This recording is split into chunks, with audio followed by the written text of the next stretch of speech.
Hello everyone. We are continuing with the parallel sessions. We have in this following time of 2 hours or 1 hour and a half, 2 hours, and for that we have invited different experts from La Palma specifically to complete this panel about ecology. I present them. I'll just say where will be different classrooms, and we'll continue working in the groups you have been created. First of all, to my right is Zoe. Zoe was here with us the other day. She's agronomist engineer. I am biologist. Biologist, sorry, biologist. As you know, he has been related with the Permacultura project here in Tijarafe. She's very worried about the fire because he's not far from his house. He didn't know if she can for that reason. Is here with us. Thank you very much, Zoe. She will be in a group.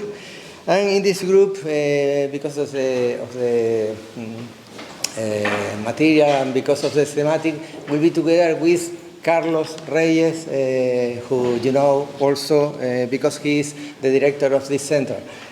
Carlos is an agriculture technical engineer, master in agroecology. He has been held here last month another master of agroecology, and as we told you, he has been supported our program. Thank you, Carlos, as well.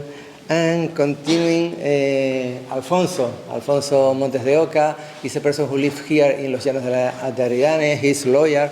He has their own consulting about that, and he has been developing educational training projects being linked with all the affairs related with the marine life, very connected with Antonio said before. He is the promoter of an association, interesting association. Isla Azul in La Palma has been developing different projects in connection with different organizations in many years at the time. Laura Concepcion Francisco is another of the person we'll have here from the Biosphere Reserve. Antonio said that he was the president of the scientific committee. We had the other day with another person from that, with Carolina, and Laura is also licenciada in biology.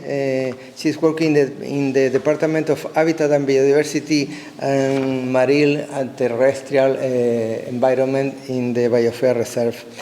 Thank you, Laura, for being here with us also.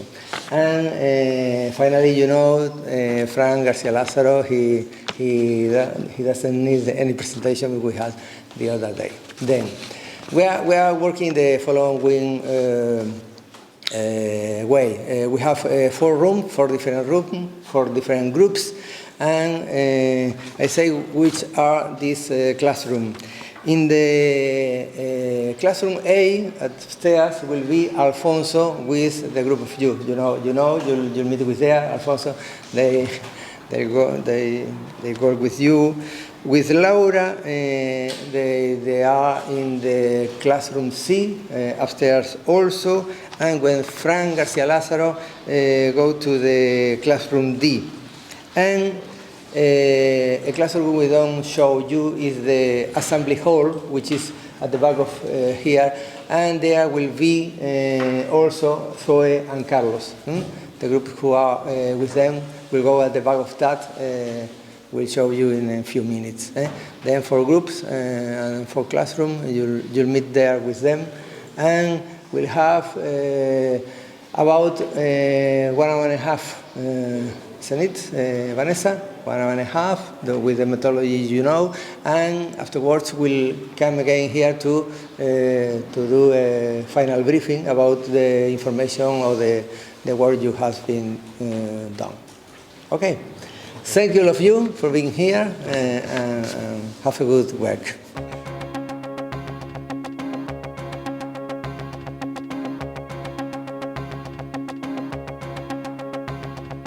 Okay.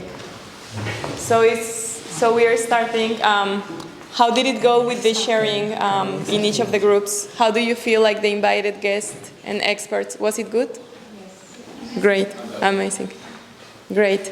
So this moment is for each of the groups to share with the rest of the plenary what happened and what are the main insights. So we will have from 3 to 5 minutes each of the groups to share what happened. If you have, for the groups that may have a specific visual, please bring your computer and we can plug it in.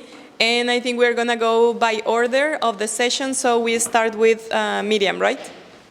At the end of the presentations, let's not make comments in between, but it will be very interesting if you have any comment, fellows, experts, faculty, or question, you save it to make a final round of participations.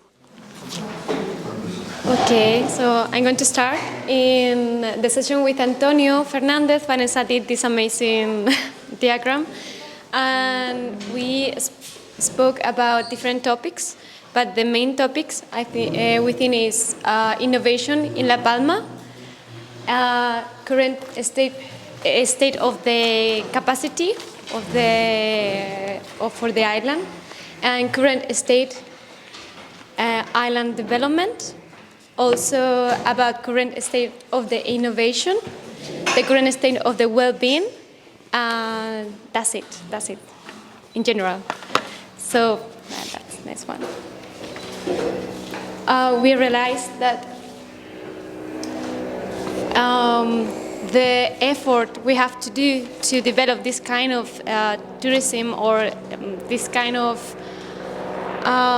situation, the effort is so high, and also we don't have an performance that is going to work, because it's going to go up and then down, so it's not going to work anyways. So maybe we have to find something better, and we have 4 key issues to focus on, and is energy, water, people well-being, and innovation, and also 3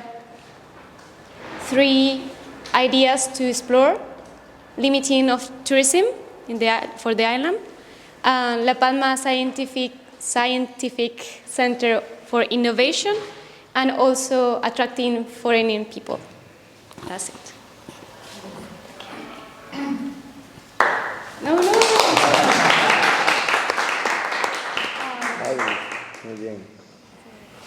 Super, thank you.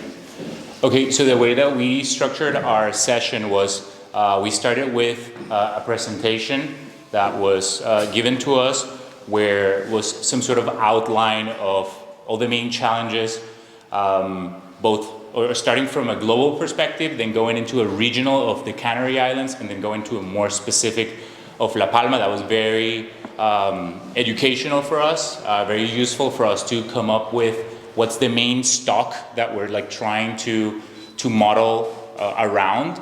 And then after we realized, okay, we want to make sure that marine health stays at the center of our design, and we started asking what are the different levers that we can pull to either draw away from it or give back to it.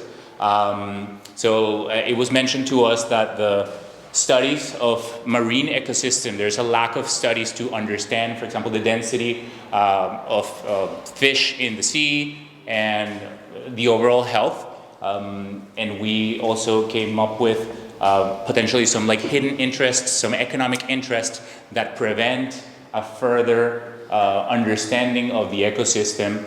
We talked about also potentially those interests shaping the vision, the political vision of the La Palma in general. We talked about the importance of education, marine education, and not only for kids but also for adults, because in a very strong quote that we heard is that if we are to focus only on education of kids, it's gonna be too late by the time that they get to really be in a position where they can take action. Additionally, we talked about agriculture with pesticides and how that ultimately ends up in the sea, detracting from the marine health, We talked about the different types of fishing, professional fishing, recreative fishing, and illegal fishing. Obviously, unemployment is something that, in a way, pushes some people to engage in illegal fishing. We talked about tourism, the relationship that tourism has with wastewater and ultimately marine health. We talked about hotel infrastructure, connectivity infrastructure, how that affects tourism. And there was additionally some more ideas for us to further develop.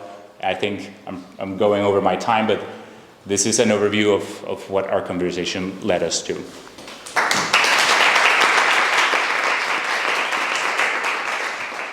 Guys, for the next group, if there was something very important as a finding or insight, please share it with us. Not only what you spoke about, but what you learned that was very meaningful or relevant. Is there something that you would like to add in that sense? At least. So something that was very insightful for me was a discussion that we had around tourism and the current state of tourism. So it was mentioned that the tourism that La Palma draws currently, it's a type of tourist that is more interested in nature, that has a conscious of the environment that is higher than the mean. And that was something really, really useful for me to know, because I wasn't sure if this is a vision that we have for the future or if currently there's something that already exists. So that was very educational for me. Right. About that issue of the education of younger generation, that it's a risk. In many cases, there have been situations that have shown that actually that is a very effective strategy to go, because sometimes kids bring home and actually influence the behavior of their parents as a result. Yeah. So I wouldn't discard that idea. Yeah, no, absolutely. So it's not about moving away from education of children, but it's rather complementing that and ensuring that adults are also using it as a leverage. Correct. Thank you. Is there something, Miriam, that you would like to add that was very meaningful from the conversation we had with Antonio? Wait.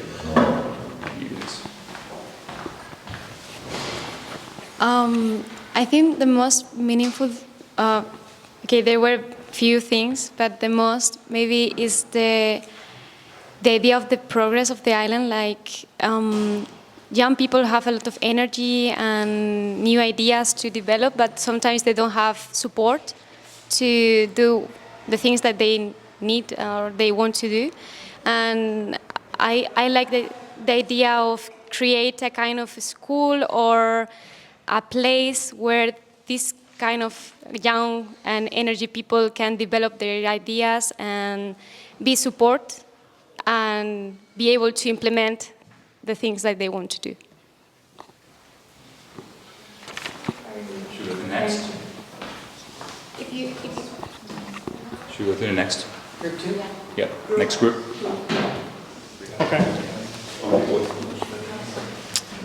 Okay, so I was in a group with Lena and Cedric, and we got to speak with Fran, who we were at his property the other day. You don't need to see the diagram, but I'll use it to highlight some of the key points. Yeah, that's okay. Okay, so at the heart of what we were talking about La Palma's potential as a Noah's Ark of biodiversity, as a potential diamond, and as a diamond that can be used to further sustainable development for the planet and to be a beacon for sustainable development. Not only would this bring benefits for the actual biodiversity on the island, but this would also help reduce natural disasters like fires, and also increase water retention, which would increase water availability, meaning more water is accessible for the population. What are the ways to get there, or the challenges that we need to address, which are explored on the causal loop diagram? Agricultural pollution, especially into water systems.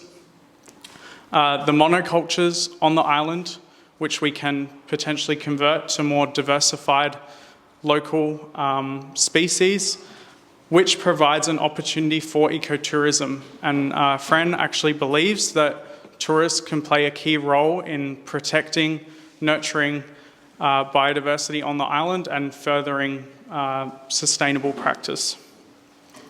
Also, converting to renewable energies, huge potential on the island, which we know, and reducing emissions to reduce impact globally as well.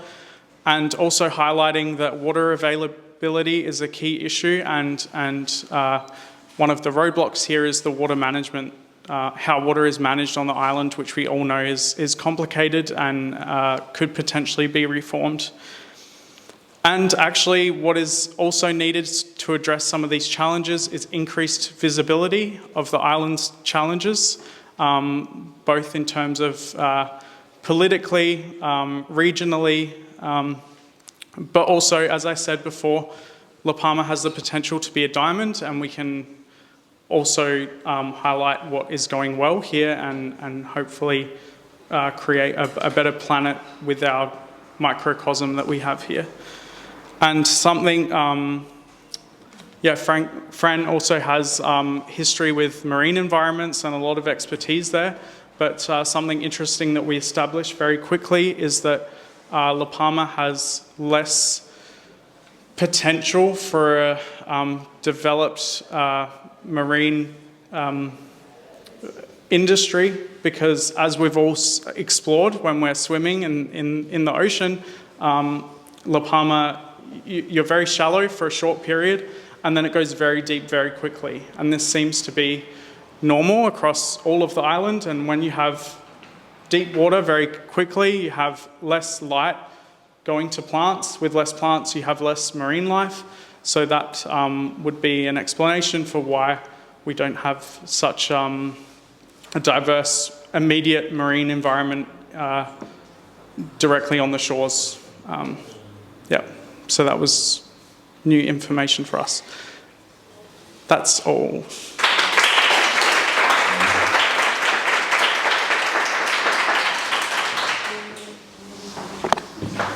Hello, everyone. So I'm with Group 2, and we were with Laura. We talked about basically the ecosystem resources.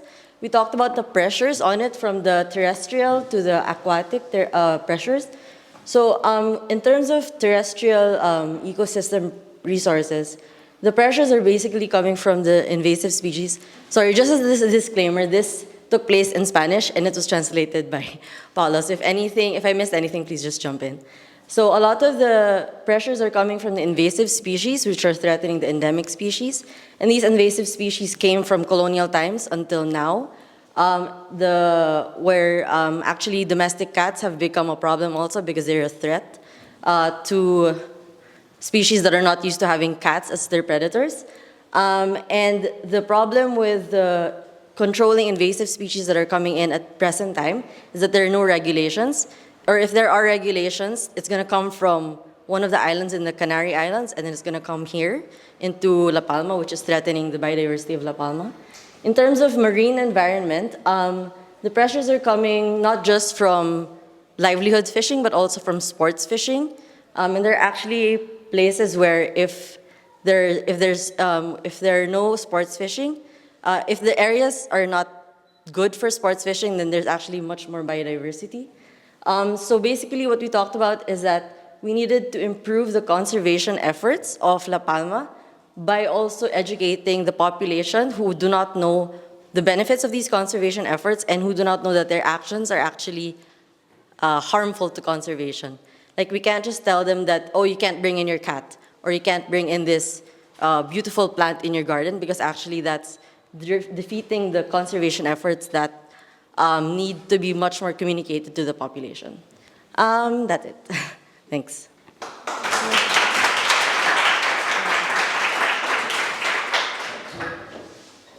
Sorry, Paula just wants to add something.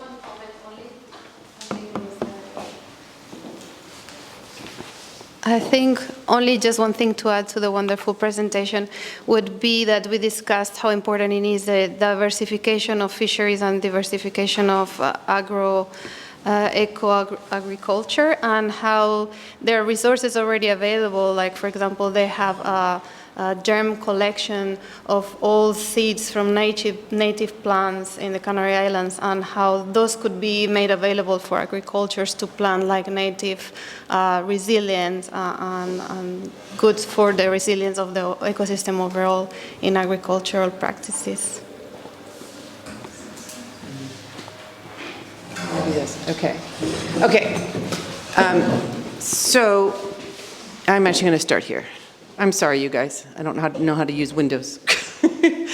We had a very large group, and it made this a little bit more complicated. There were, we had Carlos and Zoe, who were fabulous, plus Juan and Christina, plus 6 of us. So we had a big group and a lovely conversation. What was the topic? Remind? Well, yeah, well, it kind of started in ecology, and we actually went to sort of the development of the island and what's the future and the vision, and we covered a lot of topics. So we ended up with this very complicated flow diagram, but I don't think it's useful to talk about that. What I'm going to talk about is what we've pulled out as the key messages that we discussed in our group, and that's what's up here. Okay, so as we went through all this, a few key challenges came out. On the food front, there was a big challenge here in that most of the food imports to the island are subsidized. So it's cheaper to buy subsidized food imported than it is to buy the local foods. So even if they have almonds that they grow in the north, when the people go to the grocery store and they have to choose, they'll pick the almonds from California because they're cheaper. And that's one of the challenges that they're facing here.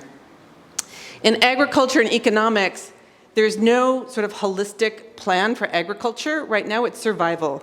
They know bananas, they do bananas, they're subsidized to grow bananas, so they grow bananas.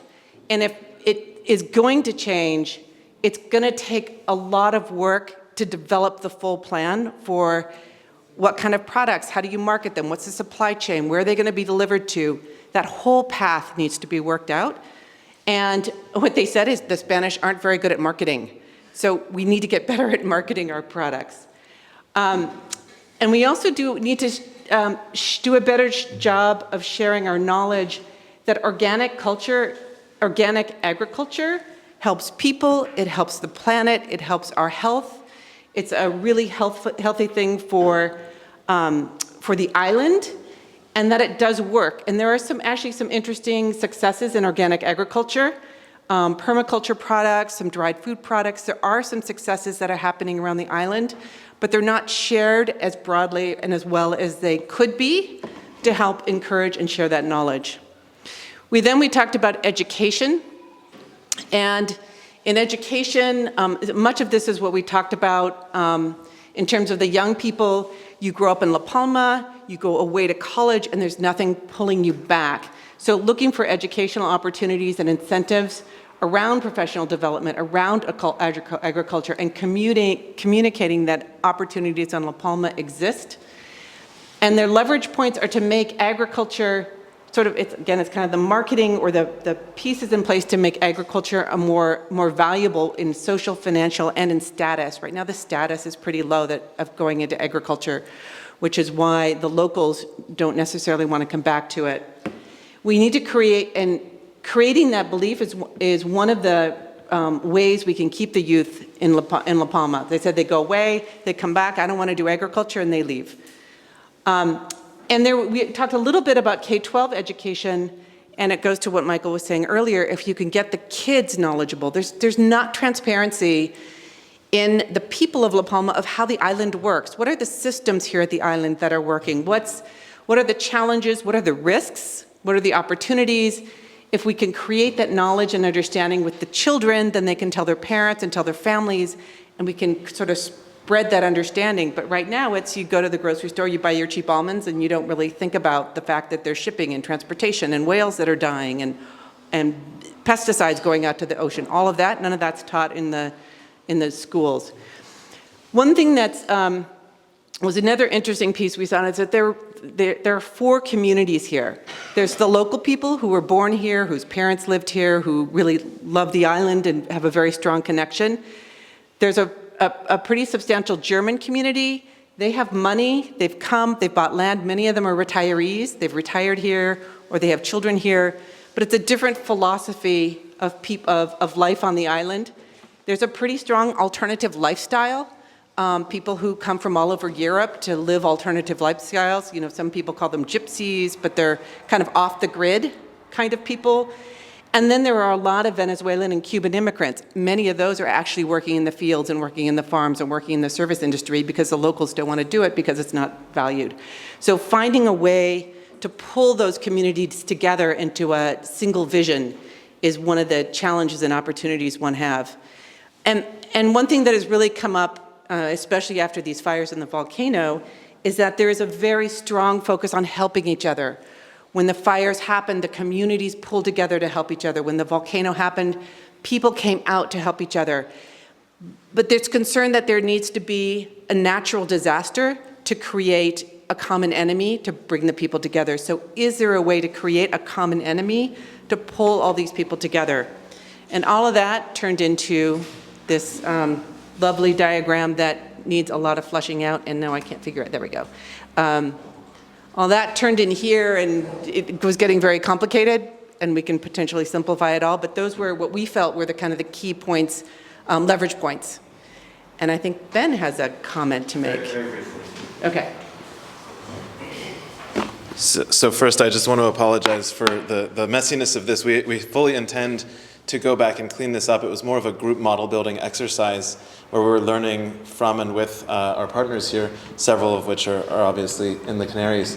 And so one of the things that follows on what Joyce just said is that we heard a lot of really great examples of projects that are happening in the Canary Islands, things that people are doing, but unfortunately that it's very much feeling siloed. And so it's that community cohesiveness, that integration of these different resources and ideas that's really going to be what takes the beauty of La Palma and the beauty of the community here just up to that next level.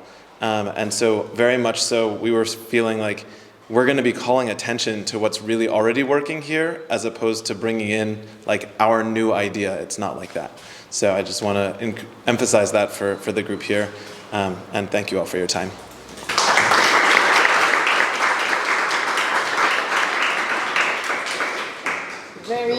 Very quickly, I'm gonna speak in Spanish for our guest. Muchas gracias por venir y compartir con nosotros. Es el primer día que estamos haciendo este ejercicio, entonces tenemos que refinar todavía mucho los tiempos para poder hacer esta ronda de conclusiones pues más nutritiva. I'll invite everyone to, during lunch, perhaps continue with some reflections. Today is the first day, actually, that we're doing this, and it's the first day when we are getting actual informal input. We're gonna have around 30 experts during these 4 days and even more with the people we already listened to. So today it was just like a little bit of information sharing. And what to those experts, what you're seeing here is just a first draft on what we are understanding and getting. Our task, let's say, is to put all of this together to develop a common vision. So you will see pieces that connects very nicely with perhaps a conversation that happened with another expert. But our task here is to start integrating everything that we are learning in a common vision. So I don't know if you would like to mention something else, and if not, I invite you to go and to share the lunch with us, and we'll be back as fellows group at 3:30 to prepare ourselves for our next sessions. We are going to have a very working session from 3 to 3:30 with Cristina. It's going to be something very small. It's not for everyone, is for those that are interested. For sure, I think Algis or Paula should be there, and that's it. Yeah, have a good lunch.